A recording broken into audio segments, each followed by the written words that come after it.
Welcome back to the Florida Poly Fall Virtual Game Expo. I'm here with Shelby, Arlington, and Isabella, and they are the authors of Asia's Adventure. So, I was kind of curious off the top, what was each member's involvement of the game? So my name is Isabella. I was the team lead for the game, and I was also the main programmer and enemy AI designer. Excellent.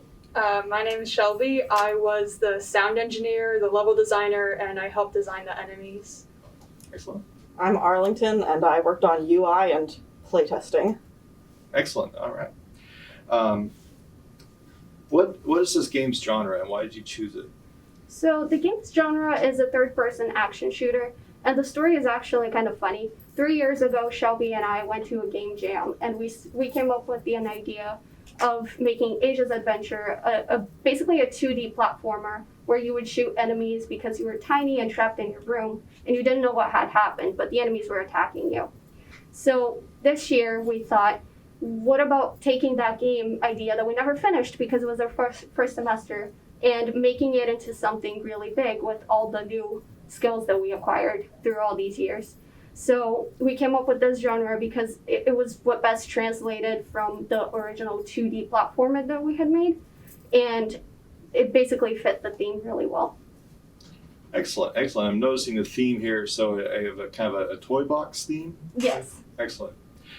Do you enjoy this kind of genre? Is this your favorite genre of the group? I enjoy that genre a lot. I love games like Risk of Rain, Uncharted, and all like third-person shooters. They're really fun to me. No. I'm honestly terrible at shooters in general. I play strategy games. Strategy games. What's your favorite? Platformers. Platformers. Yeah. All right.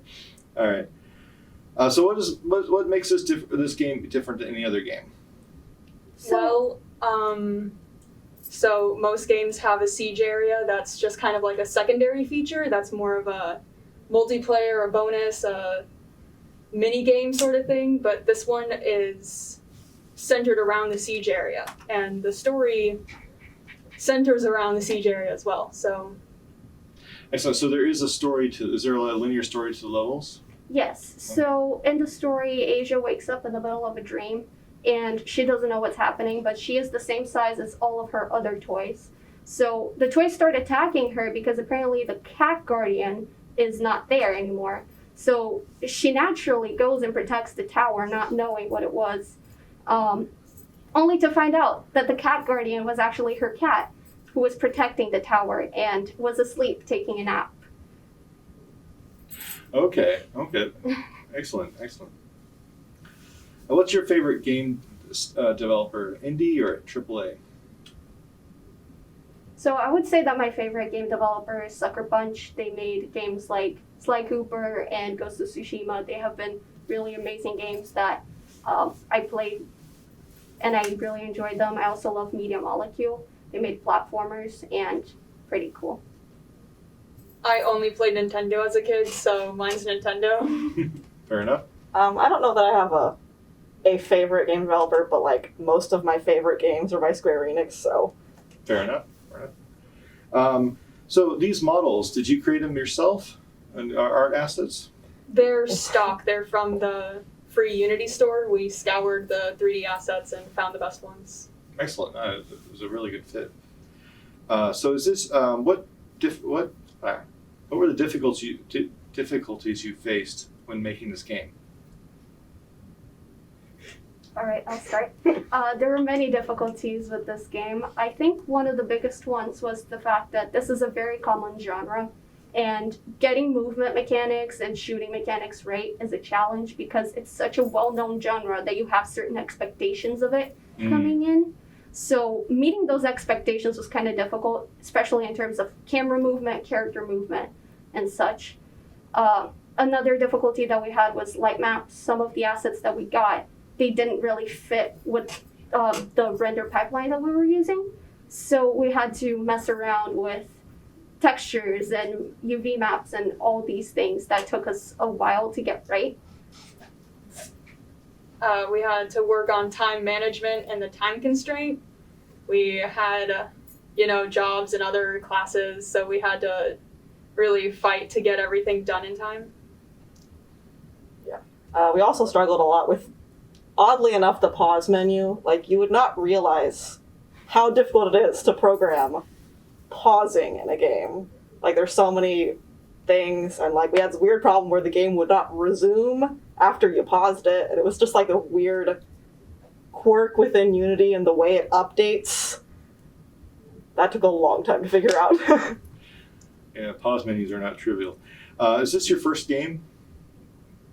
It's the first one that we've like start to finish.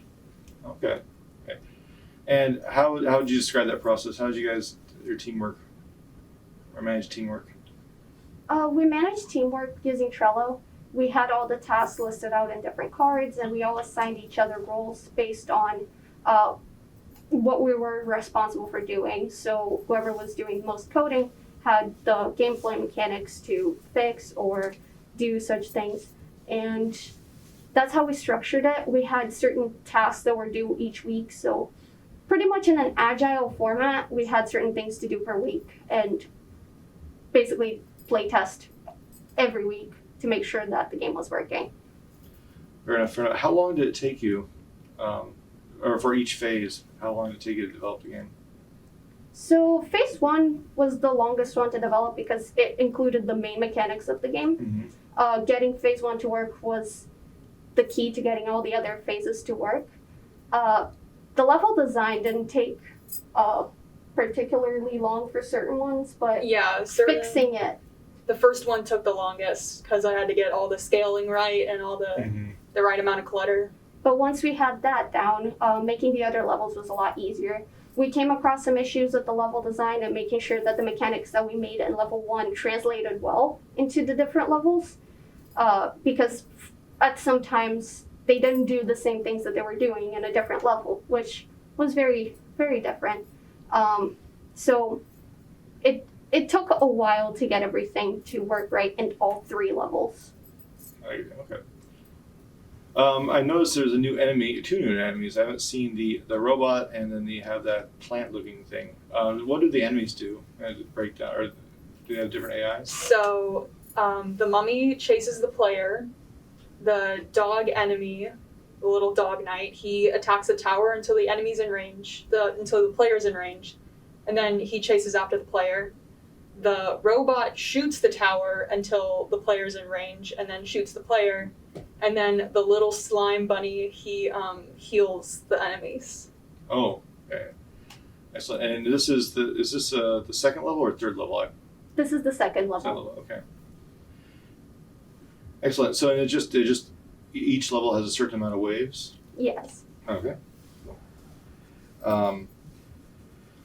So are there any different weapons, items?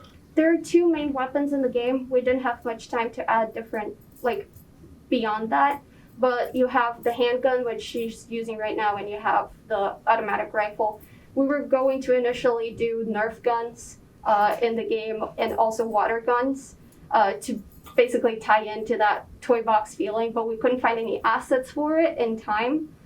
So we had to work with what we found, which was AKs and pistols. But yeah, the pistol tends to do more damage if you're really good at clicking. If you click really fast, you can do a lot of damage. But the AK does consistent damage to the enemies, so it's a really good beginner-friendly weapon. Excellent. And then were your bullets were raycast calculated? Yes. Excellent. Okay. So what are your, do you have any plans on developing this game any further? So our initial idea for this game was to add a multitude of power-ups and to add a multitude of weapons that you could choose, and also to add a co-op option. So we do have the plan of looking into multiplayer and adding couch multiplayer to the game, because what's supposed to make this game feel fun is that you're working with your friends to protect the toy box. So it's not just a single-player adventure as it is right now. In the future, we plan on making it so that it's a cooperative adventure. Excellent. So as for a nominal player, like someone who's got kind of a wide experience, different platforms, different games, how challenging would you think this game is right now? So the easy difficulty is it's very doable, it's very easy. The insane or insomnia difficulty very difficult. You get very overwhelmed. Some of us did not complete Insomnia, and we had to add a damage multiplier, a very big damage multiplier on the hardest difficulty because the enemies were just so overwhelming. Because the amount of enemies increases and their health increases, so we added some damage boosts throughout, which replace the power-ups that we're originally going to have that would make this easier. It's the damage boost, level 3. Excellent. So what are your career paths for after Florida Poly? I want to find a career.